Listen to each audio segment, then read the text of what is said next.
Hi, Dave Wilkins, Wolverine Business Solutions, where we transform your accounting into a strategic system and partner with you in using it to find and make more money.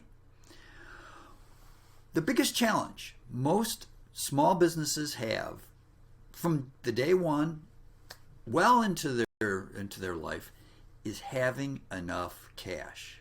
Having the cash flow that they need in order to successfully operate their business, grow, and be successful. One of the biggest questions, and one of the most common questions that I receive, basically goes something like this. Present an income statement, and the business owner says, you're showing me that my income I had a good profit, but I've got nothing in the bank. Where'd all the cash go? This is the cash flow question. And today we're going to explore why that situation can occur and why it's important to understand it so that you can more effectively manage cash going forward. So let's get started. It's important to understand that there's really two models that we're going to be talking about. We're going to be talking about the income flow model and the cash flow model. The income flow model essentially represents what is reported on the income statement, and that starts with your revenues. Subtract from the revenues your expenses, and you end up with either a net income or a loss for the period. Fairly simple. Well, it is on paper anyhow. The day-to-day operations obviously are much more complicated, but we'll dispense with that. The cash flow model starts with a beginning cash balance, and we add to that all the cash that's generated from running the business. So essentially, a lot of what you see on the income statement ultimately gets reflected in the operations. But it's not the same, and that's where we're going to get into it. So the first step is we have to account for all the cash that comes in, and this is cash that's coming in from customers, and account for all the cash that's going out, the cash that we pay out to our vendors, the bankers, the taxing authorities, and so forth. And what we end up with is what's called net cash from operations. So that's how much cash the business, running the business on a day-to-day basis, generated for a period of time. That's not all. The next step is we have to add all the cash activity that comes from financing. Now, financing is essentially the borrowing of money and the paying off of the loans. So it starts with any loans that we take out. We get the cash in that gets deposited into our accounts, and then on a regular basis we make payments on those loans. It's the principal and interest, and that is what we end up with, net cash from financing. But that's not all. We've still got another step, and that's what we call investing. Now, investing is really where we're taking the money and using it to buy what we call capital assets, or in the capital assets could be property, could be vehicles, it could be equipment.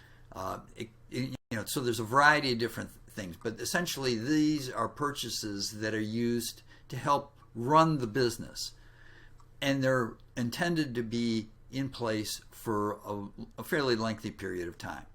So again, cash coming in from investments, might be where we are actually selling stock or selling a partnership or a share in a partnership or a member in an LLC. So this is one way that cash can be coming in from investing. And the cash going out from investing is where we're making the purchases, purchasing a building, purchasing a vehicle, and so forth.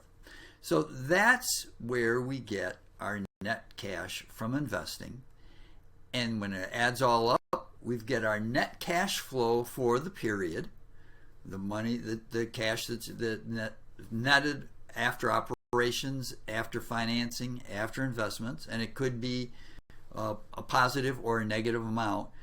But the end result is the ending cash balance. So this gives you a sense of how you get from a beginning cash balance to an ending cash balance, and how that differs from your income statement, as it were, that for the same period. Now, let's take a practical example of how this works. So we'll have our income statement and our bank statement. And so you think of the bank statement as essentially the cash flow, starting with our beginning balance. Now, the first item, we have a couple of cash sales. Now, that cash sale is going to show up on the income statement as revenue. It's also going to be added to the bank as an increase in our balance. We've got a sale on account. In other words, we've sold something to a customer, and they're going to be paying later. Well, that's going to show up as revenue on the income statement, but until they pay, it's not going to show up in the bank. We have a credit card sale, and we have, again, shows up on revenue. And if the credit card sales are collected in the same period, then once they're collected, they'll show up in the bank statement. But until that money is deposited from our credit card processing company, that's not showing up as cash in the bank statement. Now, we have a loan receipt. This is, again, where we borrowed money.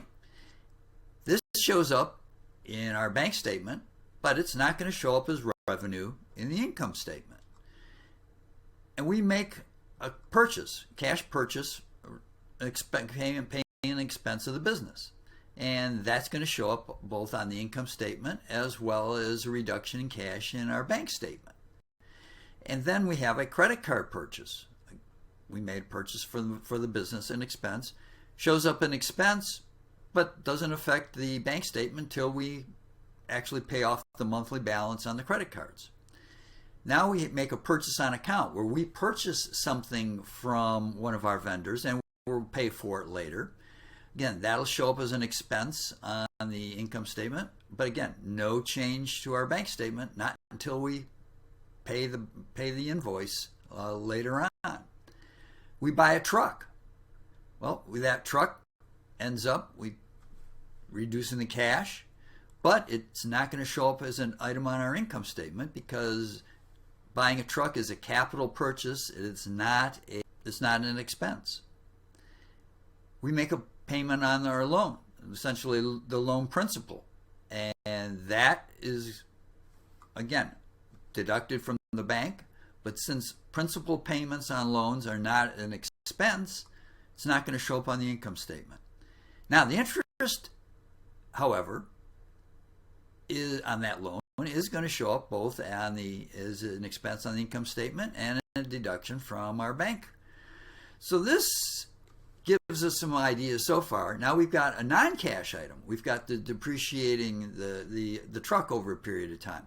This is an expense. It's a non-cash expense, but it shows up on the income statement, but doesn't show up on the bank statement.